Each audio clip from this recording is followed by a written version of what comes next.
నెల్లూరు జిల్లా మినగల్లు గ్రామస్తుల 20 ఏళ్ల నాటి సమస్యకు ఎట్టకేలకు మోక్షం లభించింది. శ్మశాన వాటికకు సరైన రోడ్డు లేక వర్షాకాలంలో బురదలో శవయాత్రలు చేస్తూ గ్రామస్తులు పడుతున్న ఇబ్బందులపై ఎమ్మెల్యే వేమిరెడ్డి ప్రశాంత్ రెడ్డి స్పందించారు. సుమారుగా 10 లక్షల రూపాయల నిధులతో శ్మశాన వాటికకు సీసీ రోడ్డు నిర్మాణాన్ని చేపట్టారు. పెండింగ్ లో ఉన్న సమస్యను పరిష్కరించినందుకు మాజీ సర్పంచ్ పూజితారాము గ్రామస్తులు ఎమ్మెల్యేకు ధన్యవాదాలు తెలియజేశారు.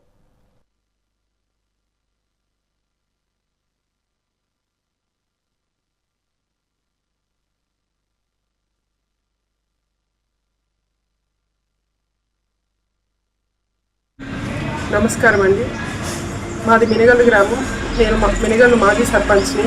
మా మినగల్లు గ్రామంలో గత 20 సంవత్సరాలుగా శ్మశాన వాటికకు పోవటకు దారి మరీ అధ్వానంగా ఉంది. మరి వర్షాకాలంలో అయితే మరి అతి దారుణంగా ఉండే సమస్య ఉండేది. రీసెంట్గా మన ఎమ్మెల్యే గారి దృష్టికి తీసుకెళ్లడం వల్ల మేడం గారు ఒక సీసీ రోడ్డు శాంక్షన్ చేసి అది అమౌంట్ సరిపోక మళ్ళీ సిఎస్ఆర్ ఫండ్స్ ద్వారా విపిఆర్ ట్రస్ట్ ద్వారా ఒక 5 లక్షలు మొత్తం 10 లక్షలుగా ఆ రోడ్ని శాంక్షన్ చేయడం జరిగింది. దానిలో పనిగానే ఆ రోడ్డు పూర్తి చేయడం జరుగుతుంది.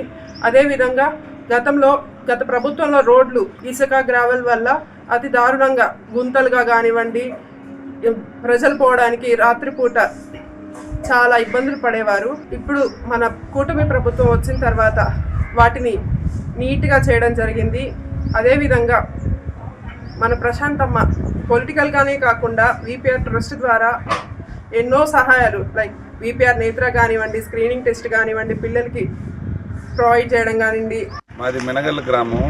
మా ఊరు శ్మశానంలోకి వెళ్ళే దారి, శ్మశానంలోకి శవాలు తీసుకెళ్లేటప్పుడు ఇబ్బందులు పడుతూ ఉండడం వల్ల ఏంటంటే ఎమ్మెల్యే గారు చొరవ తీసుకొని తొందరగా మాకు అడిగిన వెంటనే సిమెంట్ రోడ్ శాంక్షన్ చేసి మాకు త్వరగా వేసి ఇవ్వడం జరిగింది. ఇప్పుడు దీనివల్ల ఏంటంటే మినగల్లు గ్రామ ప్రజలు హర్షం వ్యక్తం చేస్తున్నారు. ఎమ్మెల్యే గారికి ధన్యవాదాలు తెలుపుకుంటున్నారు. ఎమ్మెల్యే గారు ఈ రోడ్డు పోయేదానికి గత 15 సంవత్సరాల నుంచి ఇబ్బంది పడుతున్నారు. ఆమె ఎమ్మెల్యే అయిన తర్వాత ఆమెకు అందరూ చెప్పడం జరిగింది. తర్వాత రోడ్డు శాంక్షన్ చేసి ఈరోజు పని